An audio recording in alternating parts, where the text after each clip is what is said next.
25वां अध्याय पुरंजनोपाख्यान का प्रारंभ। श्री मैत्रेय जी कहते हैं, विदुर जी, इस प्रकार भगवान शंकर ने प्रचेताओं को उपदेश दिया। फिर प्रचेताओं ने शंकर जी की बड़े भक्ति भाव से पूजा की। इसके पश्चात वे उन राजकुमारों के सामने ही अंतर्धान हो गए।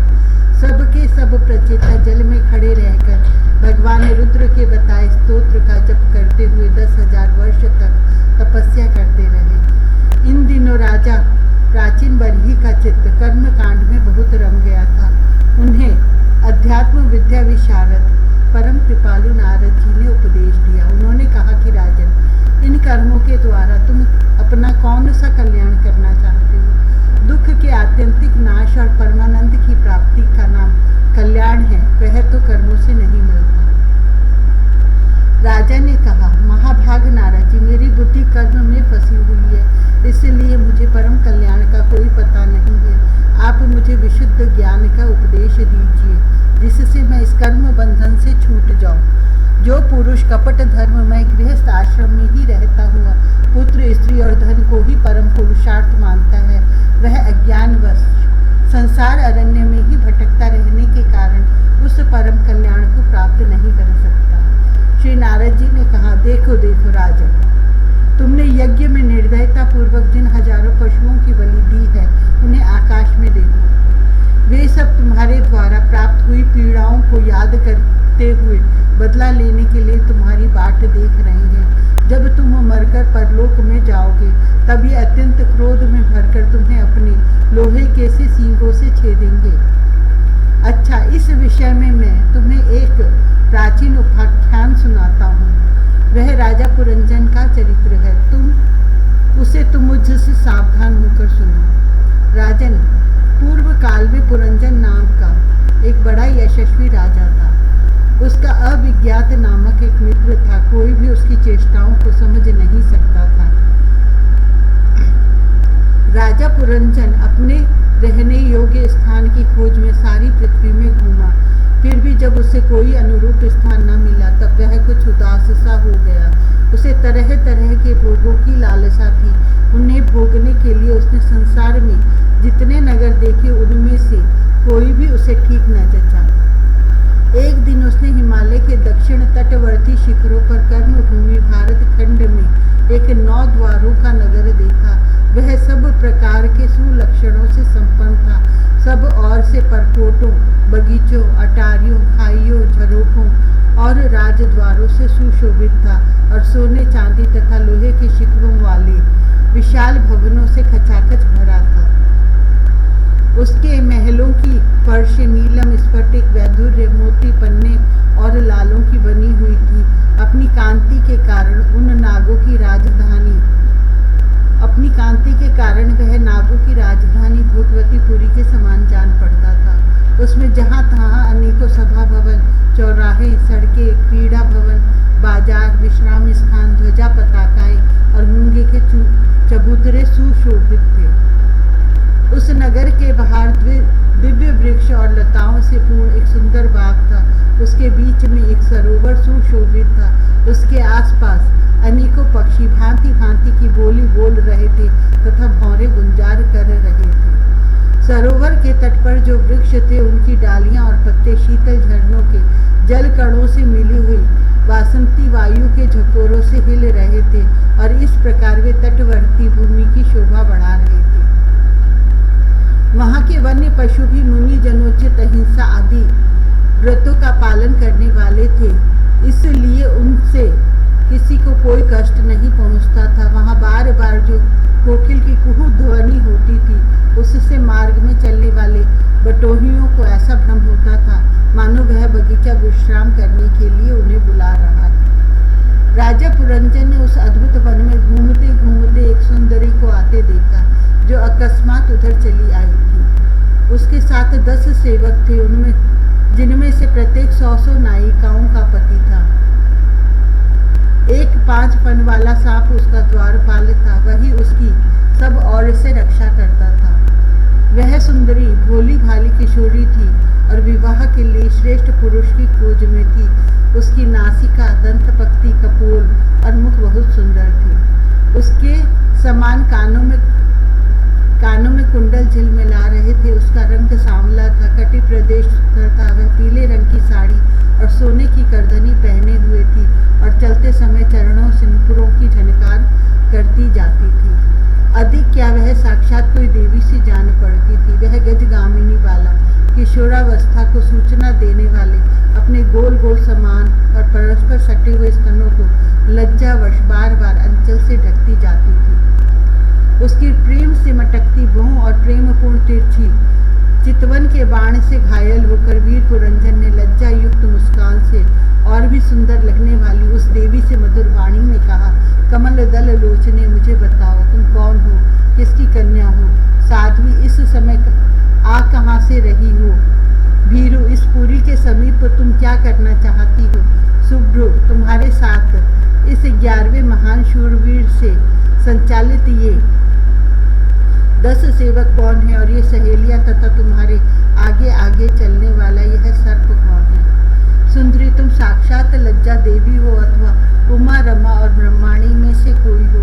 यह वन में मुनियों की तरह एकांतवास करके क्या अपने पति देव को खोज रही हो? तुम्हारे प्राणनाथ तो तुम उनके चरणों की कामना करती हो, इतने से ही पूर्ण काम हो जाएंगे। अच्छा, यदि तुम साक्षात कमला देवी हो तो तुम्हारे हाथ का क्रीड़ा कमल कहाँ गिर गया? सुभगे, तुम इनमें से तो कोई हो नहीं, क्योंकि तुम्हारे चरण पृथ्वी का स्पर्श कर रहे हैं। अच्छा, यदि तुम कोई मानवी ही हो तो लक्ष्मी जी जिस प्रकार भगवान विष्णु के साथ वैकुंठ की शोभा बढ़ाती हैं, उसी प्रकार तुम मेरे साथ इस श्रेष्ठ पुरी को अलंकृत करो। देखो, मैं बड़ा ही वीर और पराक्रमी हूँ, परंतु आज तुम्हारे कटाक्षों ने मेरे मन को बेकाबू कर दिया है। तुम्हारी लजीली और रतिभाव से भरी मुस्कान के साथ भौहों के संकेत पाकर यह शक्तिशाली कामदेव मुझे पीड़ित कर रहा है।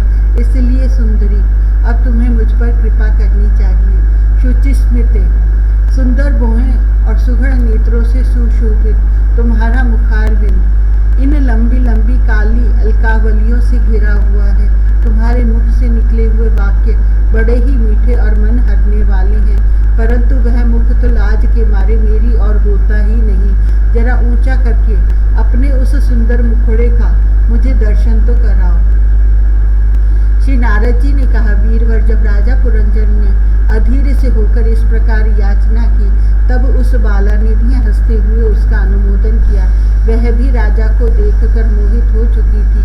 वह कहने लगी, नरश्रेष्ठ, हमें अपने उत्पन्न करने वाले का ठीक ठीक पता नहीं है और न हम अपने या किसी दूसरे के नाम या गोत्र को ही जानती हैं। वीरवर, आज हम सब इस पुरी में हैं, इसके सिवा मैं और कुछ नहीं जानती। मुझे इसका भी पता नहीं है कि हमारे रहने के लिए पुरी किसने बनाई है। प्रियवर, ये पुरुष मेरे सखा और स्त्रियां मेरी सहेलियां हैं तथा जिस समय मैं सो जाती हूँ यह सर्प जागता हुआ इस पुरी की रक्षा करता रहता है। शत्रुदमन, आप यहाँ पधारे, यह मेरे लिए सौभाग्य की बात है। आपका मंगल हो। आपको विषय भोगों की इच्छा है, उसकी पूर्ति के लिए मैं अपने साथियों सहित सब प्रकार के भोग प्रस्तुत करती रहूंगी। प्रभु, इस 9 द्वारों वाली पुरी में मेरे प्रस्तुत किए हुए इच्छित भोगों को भोगते हुए आप सैकड़ों वर्षों तक निवास कीजिए। भला आपको छोड़कर मैं और किसके साथ रमण करूंगी? दूसरे लोग तो न रति सुख को जानते हैं, न विहित भोगों को ही भोगते हैं, न परलोक का ही विचार करते हैं और न कल क्या होगा इसका ही ध्यान रखते हैं। अतएव पशु तुल्य हैं। अहो, इस लोक में गृहस्थ आश्रम में ही धर्म, अर्थ, काम, संतान, सुख, मोक्ष, सुयश और स्वर्ग आदि दिव्य लोकों की प्राप्ति हो सकती है। संसार त्यागी यतिजन तो इन सब की कल्पना भी नहीं कर सकते। महापुरुषों का कथन है कि इस लोक में पितर, देव, ऋषि, मनुष्य तथा संपूर्ण प्राणियों के और अपने भी कल्याण का आश्रम एकमात्र गृहस्थ आश्रम ही है। वीर शिरोमणि, लोक में मेरी जैसी कौन स्त्री होगी जो स्वयं प्राप्त हुए आप जैसे सुप्रसिद्ध, उदार चित्त और सुंदर पति को वर्ण न करेगी। महाबाहो, इस पृथ्वी पर आपकी सांप जैसी गोलाकार सुकोमल भुजाओं में स्थान पाने के लिए किस कामिनी का चित्त न ललचावेगा।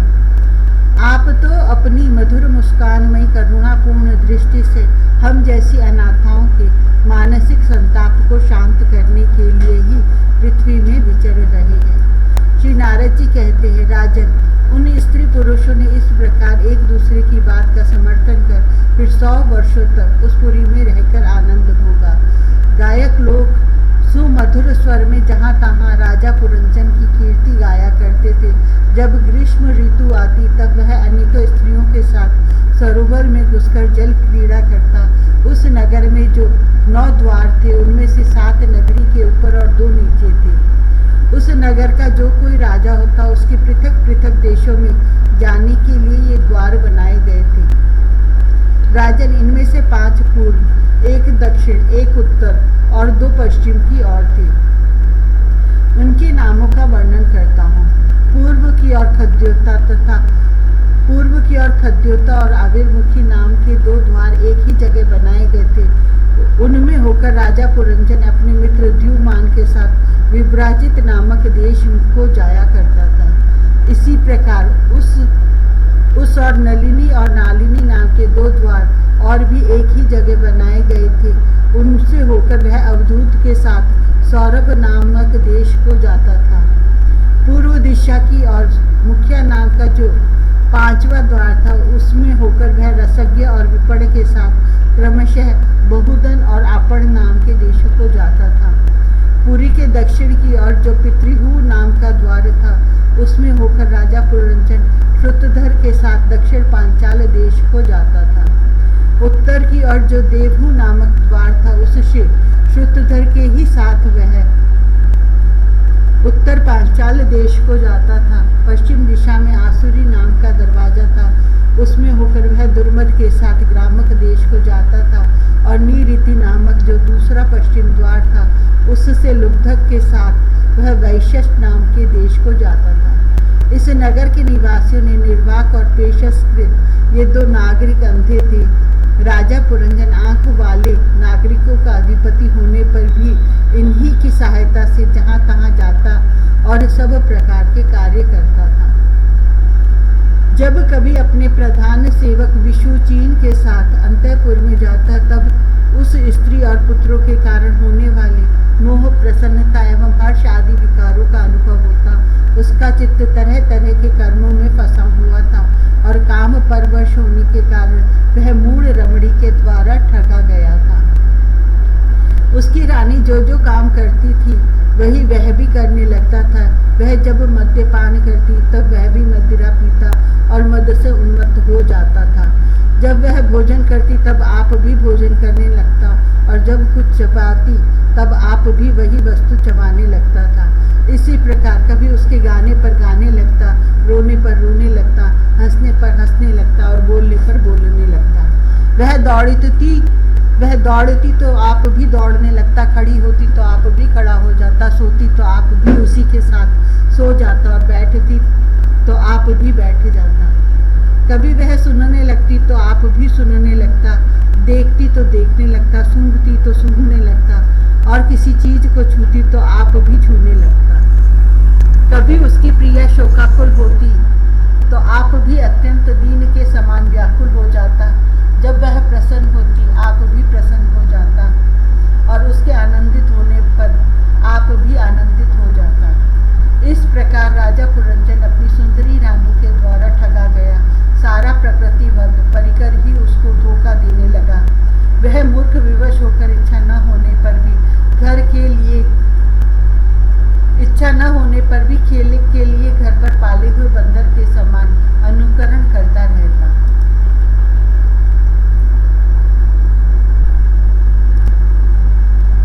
26वां अध्याय। राजा पुरंजन का शिकार खेलने वन में जाना और रानी का कुपित होना। श्री नारद जी कहते हैं, राजन, एक दिन राजा पुरंजन अपना विशाल धनुष, सोने का कवच और अक्षय कर्कश धारण कर अपने 11वें सेनापति के साथ 5 घोड़ों की शीघ्रगामी रथ में बैठकर पांचप्रस्थ नाम के वन में गया। उस रथ में 2 ईशा दंड बम्ब, 2 पहिए, 1 धुरी, 3 ध्वजदंड, 5 डोरियों, 1 लगाम, 1 सारथी, 1 बैठने का स्थान, 2 जुए, 5 आयुध और 7 आवरण थे। वह 5 प्रकार की चालों से चलता था तथा उसका साजबाज सब सुनहरा था। यद्यपि राजा के लिए अपनी प्रिया को क्षण भर भी छोड़ना कठिन था, किंतु उस दिन उसे शिकार का ऐसा शौक लगा कि उसकी भी परवाह न कर वह बड़े गर्व से धनुष बाण चढ़ाकर आखेट करने लगा। इस समय आसुरी वृत्ति बढ़ जाने से उसका चित्त बड़ा कठोर और दया शून्य हो गया था। इससे उसने अपने तीखे बाणों से बहुत से निर्दोष जंगली जानवरों का वध कर डाला, जिनकी मांस में अत्यंत आसक्ति हो। वह राजा केवल शास्त्र प्रदर्शित कर्मों के लिए वन में जाकर आवश्यकता अनुसार अनिश्चित पशुओं का वध करे, व्यर्थ पशु हिंसा न करे। शास्त्र इस प्रकार उच्छृंखल प्रवृत्ति को नियंत्रित करता है। राजन, जो विद्वान इस प्रकार शास्त्र नियत कर्मों का आचरण करता है, वह उस कर्मानुष्ठान से प्राप्त हुए ज्ञान के कारणभूत कर्मों से लिप्त नहीं होता।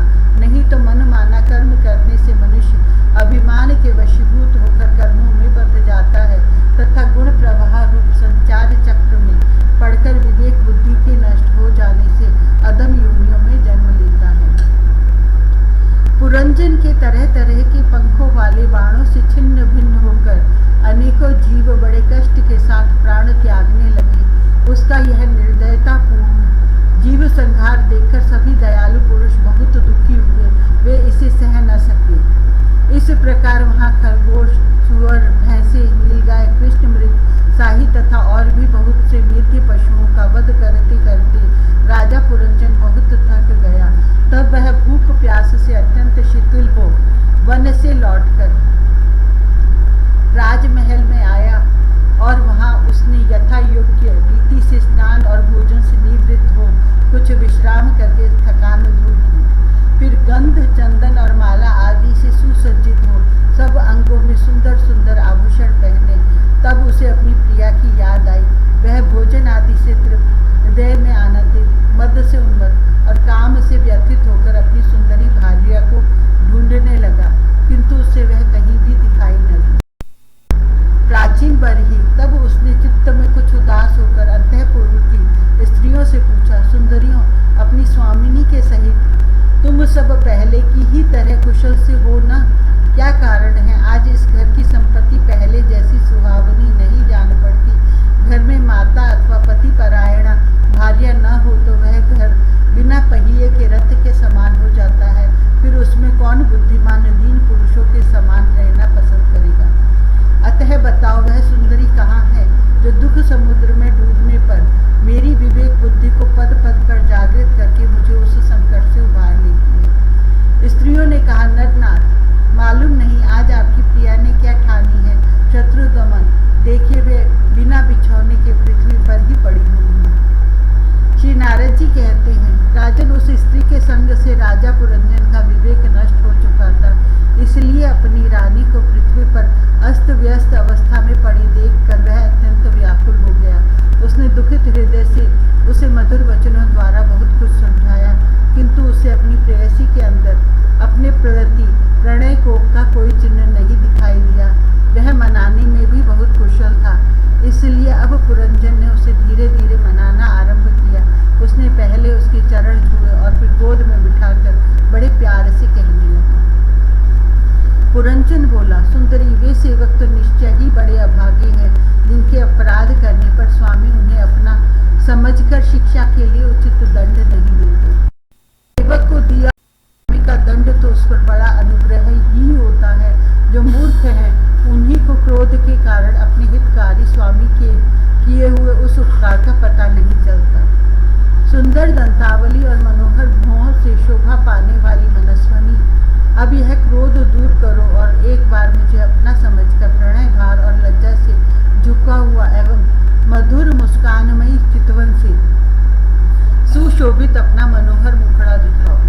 अहो, भ्रमर पंक्ति के समान नीली अलकावली, उन्नत नासिका और सुमधुर वाणी के कारण तुम्हारा यह मुखारविंद कैसा मनमोहक जान पड़ता है।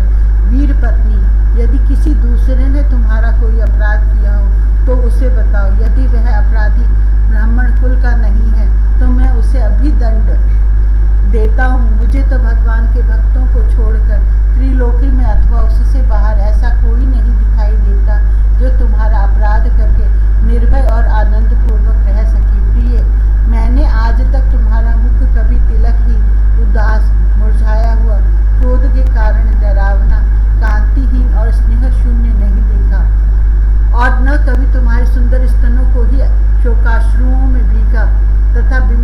सदृश अधरों को स्निग्ध केसर की लाली से रहित देखा है। मैं व्यसनवश तुमसे बिना पूछे शिकार खेलने चला गया, इसलिए अवश्य अपराधी हूँ। फिर भी अपना समझकर तुम मुझ पर प्रसन्न हो जाओ। कामदेव के विषम बाणों से अधीर होकर जो सर्वदा अपने अधीन रहता है, उस अपने प्रिय पति को उचित कार्य के लिए भला कौन कामिनी स्वीकार नहीं करती।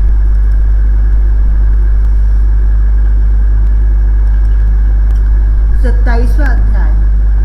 पुरंजनपुरी पर चंडवेग की चढ़ाई तथा काल कन्या का चरित्र। श्री नारद जी कहते हैं, महाराज, इस प्रकार वह सुंदरी अनेकों नखरों से पुरंजन को पूरी तरह अपने वश में कर उसे आनंदित करती हुई विहार करने लगी। उसने अच्छी तरह स्नान कर अनेक प्रकार के मांगलिक श्रृंगार किए तथा भोजन आदि से तृप्त होकर वह राजा के पास आई। राजा ने उस मनोहर मुख वाली राजमहिषी का सादर अभिनंदन किया। पुरंजनी ने राजा का आलिंगन किया और राजा ने उसे गले लगाया। फिर एकांत में मन के अनुकूल रहस्य की बातें करते हुए वह ऐसा मोहित हो गया कि उस कामिनी में ही चित्त लगा रहने के कारण उसे दिन रात के भेद से निरंतर बीतते हुए काल की दुस्तर गति का भी कुछ पता न चला। मद से छका हुआ पनस्वनी पुरंजन अपनी प्रिया की भुजा पर सिर रखे महामूल्य शैया पर पड़ा रहता। उसे तो वह रमणीय जीवन का परम फल जान पड़ती थी। अज्ञान से आवृत हो जाने के कारण उसे आत्मा परमात्मा का कोई ज्ञान न रहा।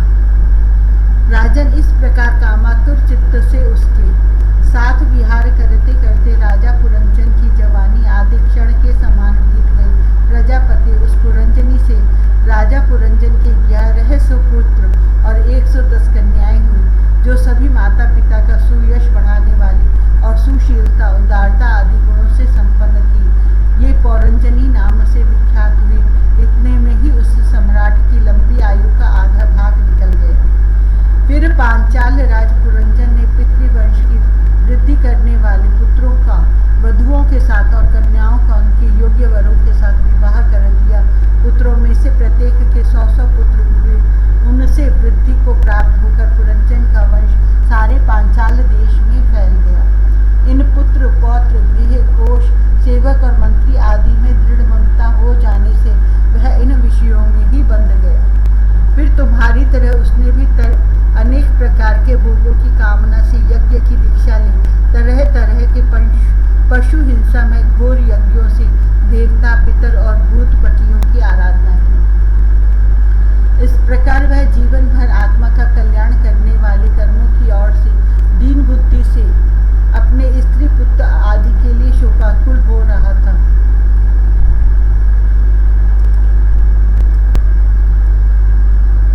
इस प्रकार वह जीवन भर आत्मा का कल्याण करने वाले कर्मों की ओर से असावधान और कुटुंब पालन में व्यस्त रहा। अंत में वृद्धावस्था का वह समय आ पहुंचा जो स्त्री लंपट पुरुषों को बड़ा अप्रिय होता है। राजन, चंडवेग नाम का एक गंधर्व राज है। उसके अधीन 360 महाबलवान गंधर्व रहते हैं। इनके साथ मिथुन भाव से स्थित कृष्ण और शुक्ल वर्ण की उतनी ही गंधर्वियां भी हैं। वे बारी बारी से चक्कर लगाकर भोग विलास की सामग्रियों से भरी पूरी नगरी को लूटती रहती हैं। गंधर्व राज चंडवेग के उन अनुचरों ने जब राजा पुरंजन का नगर लूटना आरंभ किया, तब उन्हें 5 फन के सर्प प्रजागर ने रोका। यह पुरंजनपुरी की चौकसी करने वाला महाबलवान सर्प 100 वर्ष तक अकेला ही उन 720 गंधर्वियों से युद्ध करता रहा। बहुत से वीरों के साथ अकेले ही युद्ध करने के कारण अपने एकमात्र संबंधी प्रजागर को बलहीन हुआ देख राजा पुरंजन को अपने राष्ट्र और नगर में रहने वाले अन्य बांधवों के सहित बड़ी चिंता हुई।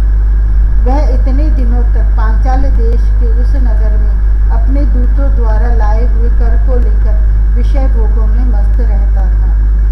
स्त्री के वशीभूत रहने के कारण इस अवश्यंभावी भय का उसे पता ही न चला। बहिष्मन इन्हीं दिनों काल की एक कन्या वर की खोज में त्रिलोकी में भटकती रही। फिर भी उसे किसी ने स्वीकार नहीं किया। वह वह काल कन्या जरा बड़ी भाग्यहीना थी, इसलिए लोग उसे दुर्भगा कहते थे। एक बार राजऋषि पुरु ने पिता को अपना यौवन देने के लिए अपनी ही इच्छा से उसे वर लिया था। इससे प्रसन्न होकर उसने उन्हें राज्य प्राप्ति का वर दिया था। एक दिन मैं ब्रह्मलोक से पृथ्वी पर आया तो वह घूमती घूमती मुझे भी मिल गई। तब मुझे नैष्ठिक ब्रह्मचारी जानकर भी कामातुरा होने के कारण उसने वरना चाहा।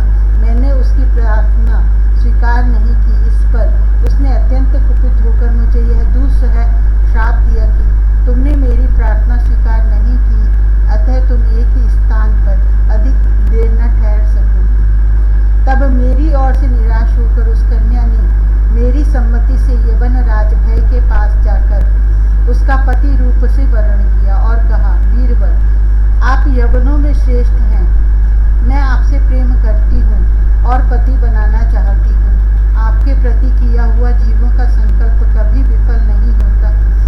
जो मनुष्य लोक अथवा शास्त्र की दृष्टि से देने योग्य वस्तु का दान नहीं करता और जो शास्त्र दृष्टि से अधिकारी होकर भी ऐसा दान नहीं लेता, वे दोनों ही दुराग्रही और मूढ़ हैं, अतएव शोचनीय हैं। भद्र, इस समय मैं आपकी सेवा में उपस्थित हुई हूँ। आप मुझे स्वीकार करके अनुग्रहित कीजिए। पुरुष का सबसे बड़ा धर्म दीनों पर दया करना ही है। काल कन्या की बात सुनकर यवन राज ने विधाता का एक गुप्त कार्य कराने की इच्छा से मुस्कुराते हुए उससे कहा, मैंने योग दृष्टि में देखकर तेरे लिए एक पति निश्चय किया है। तू सबका अनिष्ट करने वाली है, इसलिए किसी को भी अच्छी नहीं लगती और इसी से लोग तुझे स्वीकार नहीं करते। अतः इस कर्म जनित लोक को तू अलक्षित होकर बलात्कार से तू मेरी सेना लेकर जा। इसकी सहायता से तू सारी प्रजा का नाश करने में समर्थ होगी। कोई भी तेरा सामना न कर सकेगा। यह प्रज्वार नाम का मेरा भाई है और तू मेरी बहन बन जा। तुम दोनों के साथ में अव्यक्त गति से भयंकर सेना लेकर सारे लोकों में विचरूंगा।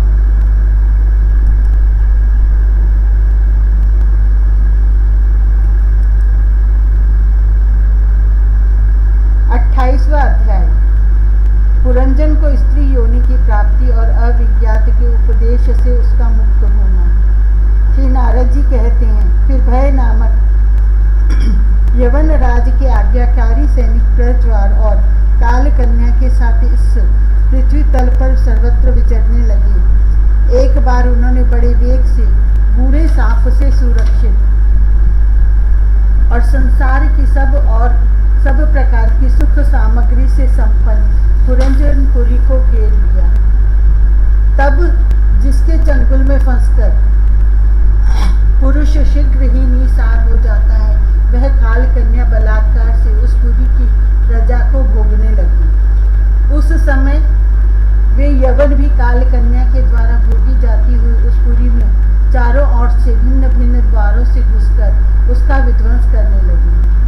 पुरी के इस प्रकार पीड़ित किए जाने पर उसके स्वामित्व का अभिमान रखने वाले तथा ममताग्रस्त बहुकुटुंबी राजा पुरंजन को भी नाना प्रकार के क्लेश सताने लगे।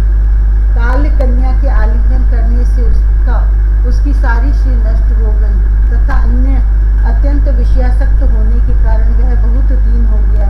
उसकी विवेक शक्ति नष्ट हो गई। गंधर्व और यवनों ने बलात्कार से उसका सारा ऐश्वर्य लूट लिया। उसने देखा कि सारा नगर नष्ट भ्रष्ट हो गया है। पुत्र पौत्र भृत्य और अमात्य वर्ग प्रतिकूल होकर अनादर करने लगे हैं। स्त्री स्नेह शून्य हो गई है। मेरी देह को काल कन्या ने वश में कर रखा है और पांचाल देश शत्रुओं के हाथ में पड़कर भ्रष्ट हो गया है।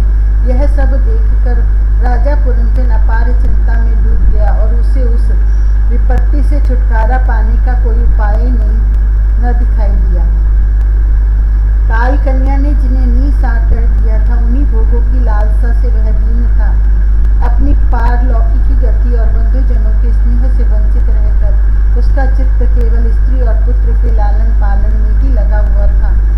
ऐसी अवस्था में उनसे बिछुड़ने की इच्छा न होने पर भी उसे उस पुरी को छोड़ने के लिए बाध्य होना पड़ा, क्योंकि वह गंधर्व और यवनों ने घेर रखा था तथा काल कन्या ने कुचल दिया था।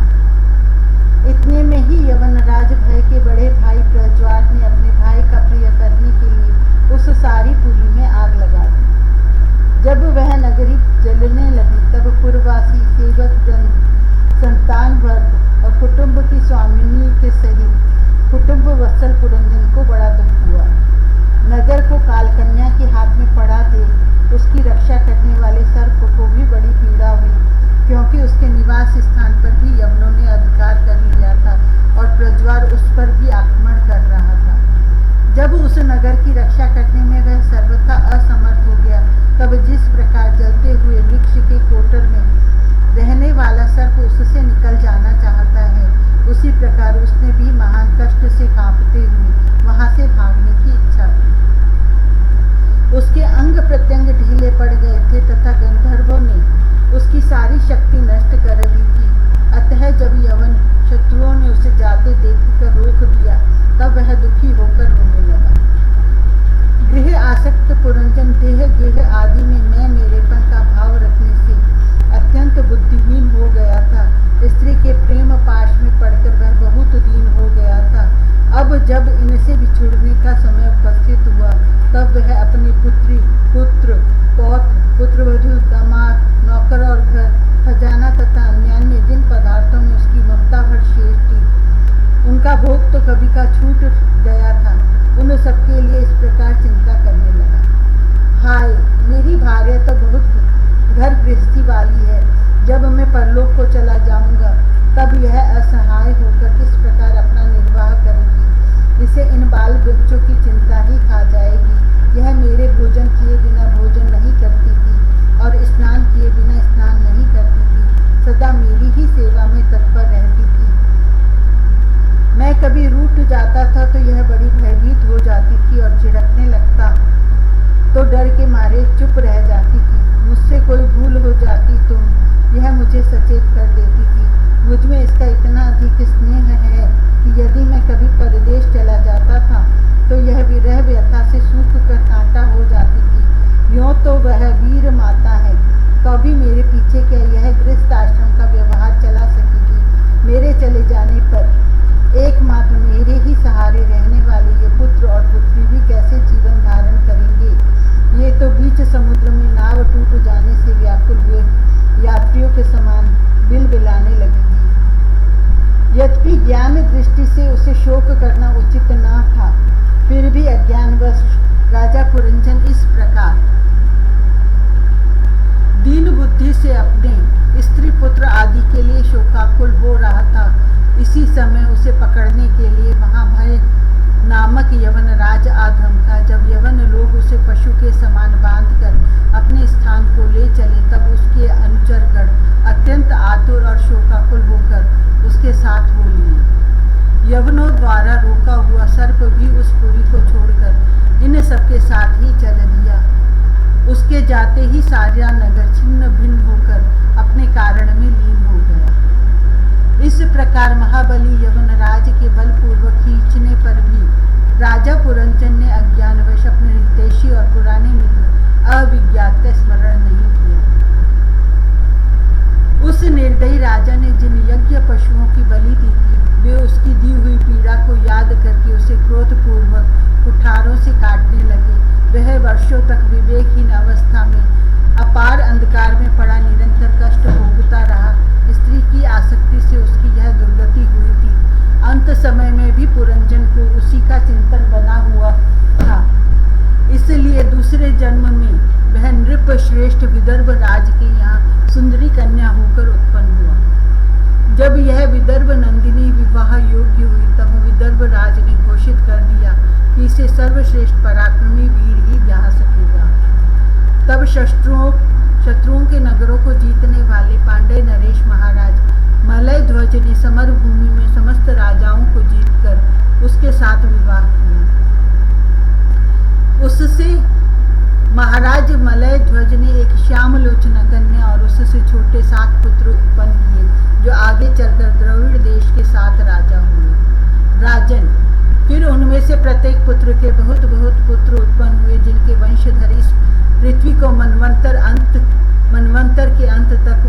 तथा उसके बाद भी भोगेंगे। राजा मलय ध्वज की पहली पुत्री बड़ी व्रतशीला थी। उसके साथ अगस्त्य ऋषि का विवाह हुआ। इससे उनके दृढ़च्युत नाम का पुत्र हुआ और दृढ़च्युत के इत्मवाह हुआ। अंत में राज ऋषि मलय ध्वज पृथ्वी को पुत्रों में बांटकर भगवान श्री कृष्ण की आराधना करने की इच्छा से मलय पर्वत पर चले गए। उस समय चंद्रिका जिस प्रकार चंद्रदेव का अनुसरण करती है, उसी प्रकार मतलोचना वैदर्भों ने अपने घर, पुत्र और समस्त भोगों की तिलांजलि दे पांडे नरेश का अनुगमन किया। वहाँ चंद्रवसा, ताम्रपणी और वटोदका नाम की 3 नदियाँ थीं। उनके पवित्र जल में स्नान करने से वे प्रतिदिन अपने शरीर और अंतःकरण को निर्मल करते थे।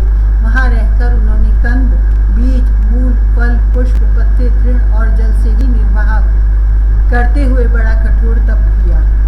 इससे धीरे धीरे उनका शरीर बहुत सूख गया। महाराज मलय ध्वज ने सर्वत्र समदृष्टि रखकर शीत, उष्ण, वर्षा, वायु, भूख, प्यास, प्रिय अप्रिय और सुख दुख आदि सभी द्वंद्वों को जीत लिया। तप और उपासना से वासनाओं को निर्मूल कर तथा यम नियम आदि के द्वारा इंद्रिय, प्राण और मन को वश में करके वे आत्मा में ब्रह्म भावना करने लगे। इस प्रकार 100 दिव्य वर्षों तक स्थाणु के समान निश्चल भाव से एक ही स्थान पर बैठे रहे। भगवान वासुदेव में सुदृढ़ प्रेम हो जाने के कारण इतने समय तक उन्हें शरीर आदि का भी भान न हुआ। राजन, गुरु स्वरूप साक्षात श्री हरि के उपदेश किए हुए तथा अपने अंतःकरण में सब और स्फुरित होने वाले विशुद्ध विज्ञान दीपक से उन्होंने देखा कि अंतःकरण की वृत्ति का प्रकाशक आत्मा स्वप्न अवस्था की भांति देह आदि समस्त उपाधियों में व्याप्त तथा उनसे पृथक भी है। ऐसा अनुभव करके वे सब और से उदासीन हो गए। अपनी आत्मा को पर ब्रह्म में और पर ब्रह्म को आत्मा में अभिन्न रूप से देखा और अंत में इस अभेद चिंतन को भी त्याग कर सर्वथा शांत हो गए। राजन, इस प्रकार पतिपरायणा वैदर्भी सब प्रकार के भोगों को त्याग कर अपने परम धर्मज्ञ पति मलय ध्वज की सेवा बड़े प्रेम से करती थी। वह चीर वस्त्र धारण किए कर रहती। व्रत उपवास आदि के कारण उसका शरीर अत्यंत कृश हो गया था और सिर के बाल आपस में उलझ जाने के कारण उनमें लटें पड़ गई थी। उस समय अपने पति देव के पास वह अंगार भाव को प्राप्त धूम रहित अग्नि के समीप अग्नि की शांत शिखा के समान सुशोभित हो रही थी। उसके पति परलोकवासी हो चुके थे, परंतु पूर्ववत स्थिर आसन से विराजमान थे। इस रहस्य को न जानने के कारण वह उनके पास जाकर उनकी पूर्ववत सेवा करने लगी। चरण सेवा करते समय जब उसे अपने पति के चरणों में गर्मी बिल्कुल नहीं मालूम हुई, तब तो वह झुंड से बिछुड़ी हुई मृगी के समान चित्त में अत्यंत व्याकुल हो गई। उस बीहड़ वन में अपने को अकेली और दीन अवस्था में देखकर वह बड़ी शोकाकुल हुई और आंसुओं की धारा से स्तनों को भिगोती हुई बड़े जोर जोर से रोने लगी। वह बोली, राजर्षि, उठिए उठिए, समुद्र से घिरी हुई यह वसुंधरा लुटेरों और अधार्मिक राजाओं से भयभीत हो रही है। आप इसकी रक्षा कीजिए। पति के द्वारा वन में गई हुई वह अबला इस प्रकार विलाप करती पति के चरणों में गिर गई और रो रो कर आंसू बहाने लगी। लकड़ियों की चिता बनाकर उसने उस पर पति का शव रखा और अग्नि लगाकर विलाप करते करते स्वयं सती होने का निश्चय किया। राजन, इसी समय उसका कोई पुराना मित्र, वह एक आत्मज्ञानी ब्राह्मण वहां आया। उसने उस रोती हुई अबला को मधुर वाणी से समझाते हुए कहा। ब्राह्मण ने कहा, तू कौन है, किसकी पुत्री है और जिसके लिए तू शोक कर रही है, वह यह सोया हुआ पुरुष कौन है? क्या तू मुझे नहीं जानती? मैं वही तेरा मित्र हूँ जिसके साथ तू पहले विचरा करती थी। सखे, क्या तुम्हें अपनी याद आती है? किसी समय मैं तुम्हारा अविज्ञात नाम का सखा था। तुम पृथ्वी के भोग भोगने के लिए निवास स्थान की खोज में मुझे छोड़कर चले गए थे।